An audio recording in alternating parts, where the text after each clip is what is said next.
Hey kids, so this is our first unit. It's going to be on math for chemistry. And what I want you to think first is what happened here. So this was a cannon that I found. It's a picture I took in Athens. This is at the Acropolis. Turns out that structure was actually pretty well intact until it got bombed during one of the world wars. I think it was one, could have been two. But anyway, so this was a cannon that was there.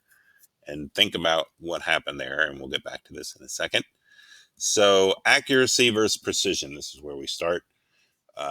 When you think about accuracy, accuracy is how close you are to something that's considered the accepted answer. And that's not the same as precision. So, precision is just how close your measurements are to each other. The classic way to explain this is the target. So, here we have a target and we have A, B, C, and D.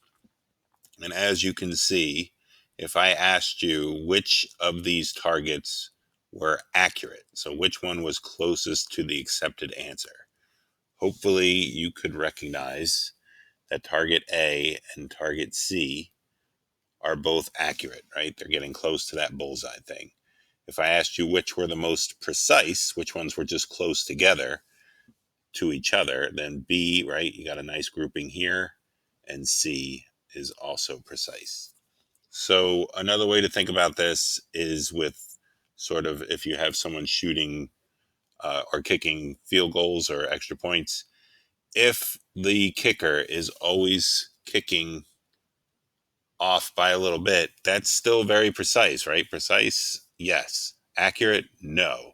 Is this a problem? Well, it just means there needs to be a minor adjustment so that you can move that into something where you start getting some points, right? So precise isn't awful, but it's not necessarily what we're looking for.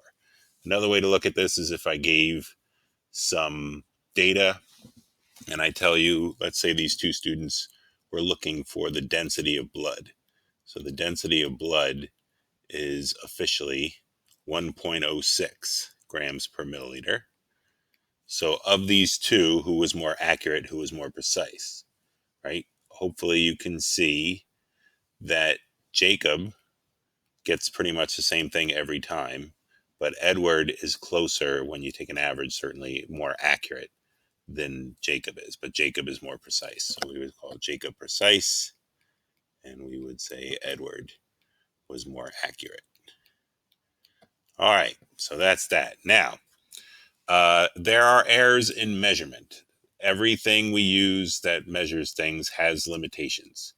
And what we have to do is uh, allow the numbers to speak to how well our instrumentation was calibrated for that uh, situation. So, for example, if we're measuring this leaf and the only ruler we have is this ruler, do you understand that we really can't say that this ruler is allowing us to measure this leaf in a very good way? It's not very accurate tool for this. We know that that leaf is somewhere between 3 and 4, but that's all we can say for certain.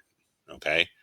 So we have to, the way we do it in science, because we have lots and lots of instruments that if we're in lab, you can play around with and see, but we know for certain this leaf is somewhere between 3 and 4. So everything we know, and then we have to estimate one digit past what we can read. So this would be, for example, that's somewhere between 3 and 4. So you could say 3.5. You could not say 3.48 because this is estimating two digits beyond what we know. This is the only one we know, right?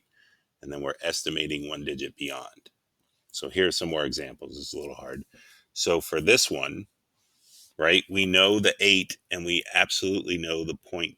So for sure, we know 8.2. So now we can estimate something beyond that. We can estimate one more place. So it's 8.2. And then maybe we want to say that's pretty far. I don't know. I mean, the point is here, if you put a 5 instead of a 6, if you put a 7 or an 8 instead of a 6, they're all considered correct. You're trying your best. That's why it's an estimate, okay? So the estimated digit is known as a significant figure. All right, so look at this thing. Here's our lousy ruler, and it just has from, this should be 0, actually, not 1. That should be a 0. So between 0 and 10, and here's the halfway mark. So we know this thing is somewhere between 5 and 10. So if we were going to estimate one thing, so we don't know whether it's 6 or 7 or 8. So any whole number we guess is going to be the guess.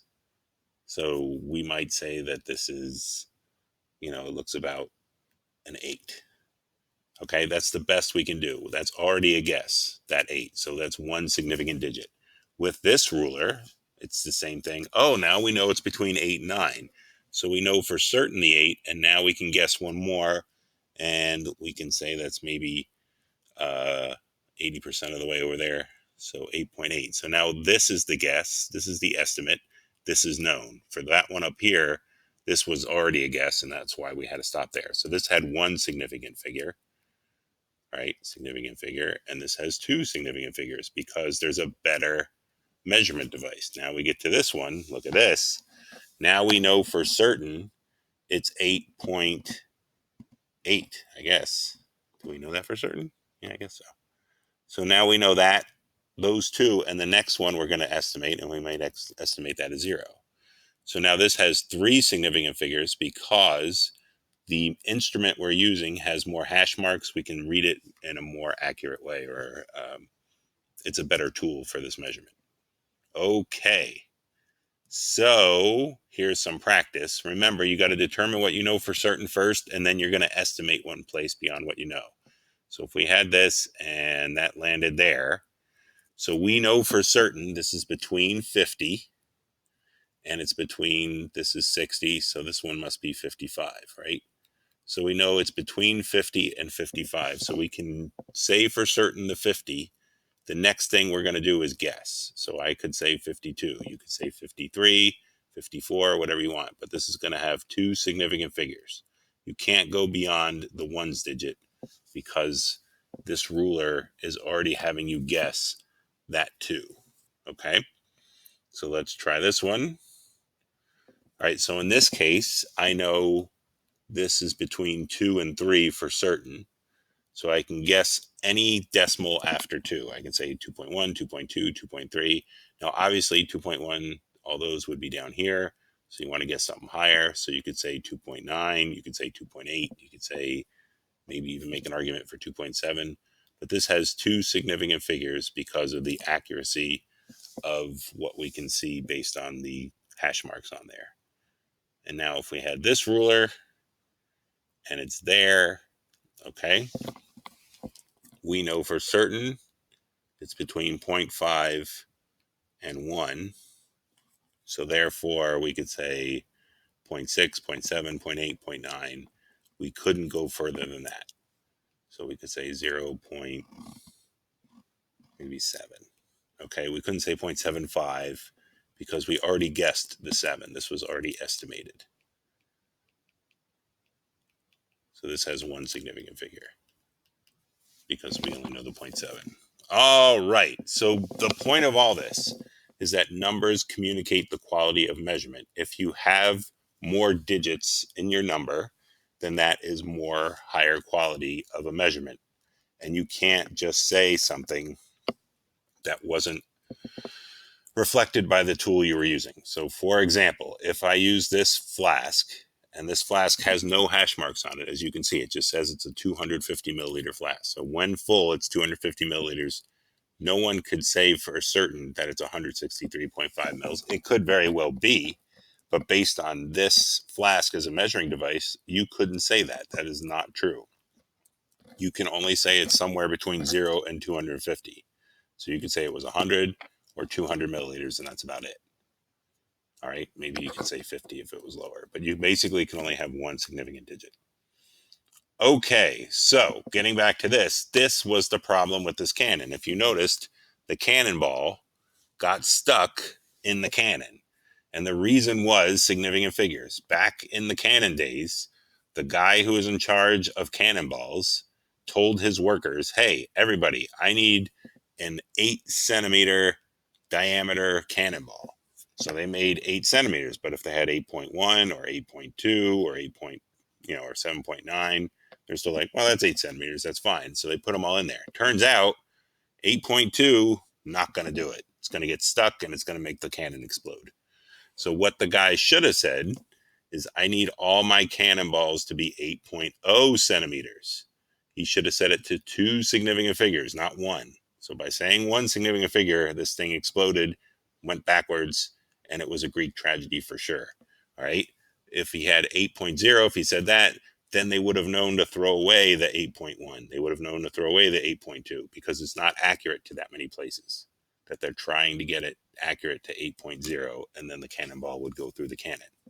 All right. So that is why we do significant figures. There will be times in science, in measurement, whatever, where things need to be a certain accuracy. And if you don't have the number to the number of decimal places, then you're not going to make something as accurate as it needs to be. Okay. So there are rules to significant figures. These are somewhat arduous, and there's an easier way to remember it at the end. Some of you may not like the easier way and prefer this. So I'm going to go through this. If it's not a 0, we consider that number as significant. So 1, 2, 3, 4, 5, 6, 7, 8, 9. All those digits are not 0, so therefore they're considered significant. A sandwiched 0 will always be significant. So here we have a non-zero number, a non-zero number, and there's a 0 sandwiched in between. So that is still significant, even though it's a 0, because it's between 2 significant numbers. A leading 0 is never significant. So this number here, all these zeros are considered leading.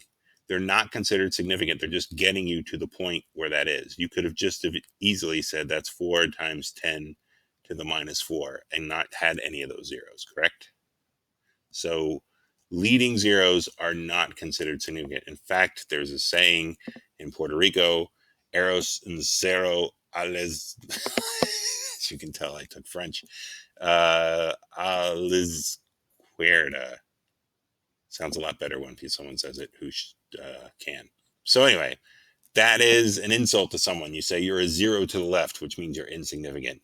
What smart people there are to be making fun of people with significant figures. All right.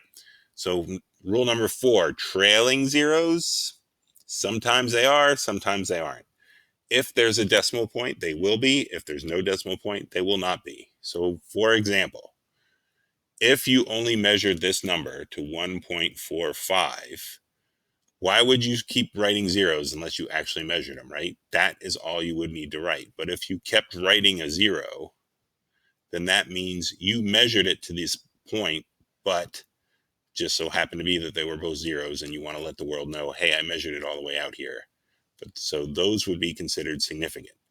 If there is no decimal, 300, those are not significant. So this 0 and this 0 are not significant. There's only one significant figure on that 300. So the only thing you measured was the 3. You did not measure those zeros. They, again, are just placeholders. You could just as easily write that as 3 times 10 squared, right? So those zeros are just holding places like the leading zeros were holding a place. All right. And then the last rule is conversions are considered infinite in their number of significant figures. So you may want to say, well, this only has one significant figure, but this is a definition. And by definition, these have infinite significant figures. We'll figure out why that's important in a minute here. But even though 1 meter equals 1,000 millimeters, and based on the rules I just told you, this would only have one significant figure because these zeros are after there's no decimal point there, and it's a trailing 0, we would still say this has infinite significant figures because it's a conversion. It's a definition, and definitions have infinite significant figures. All right. So, right. So here's the other way to do this. I left space because everyone loves how I draw the United States. So this is the United States, kids. There it is. Do you recognize that as the United States? I've been told before it looks like a fish, right? So it's like a goldfish. It's the country that smiles back. All right. So let's get to some seriousness here. The United States on this coast has an Atlantic Ocean. right? Hopefully you remember that. And on this coast over here, there's a Pacific Ocean. So if there is a number, let's say 1.0400, okay, if there is a decimal present,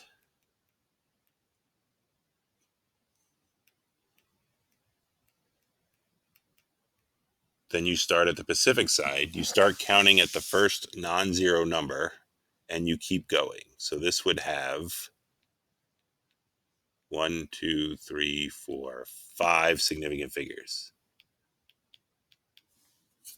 Okay, because there is a decimal present and we came from the Pacific side. If, however, I'm going to change my color here a little bit. So let's make the Atlantic Ocean blue instead of red. Okay, so this is the Atlantic. If, however, you're coming from a decimal absent, so a number like 4060, okay, there's no decimal here, so decimal absent,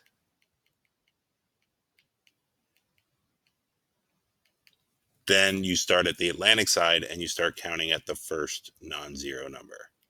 So you come from this way. In the Pacific situation, when there's a decimal present, you come from this direction.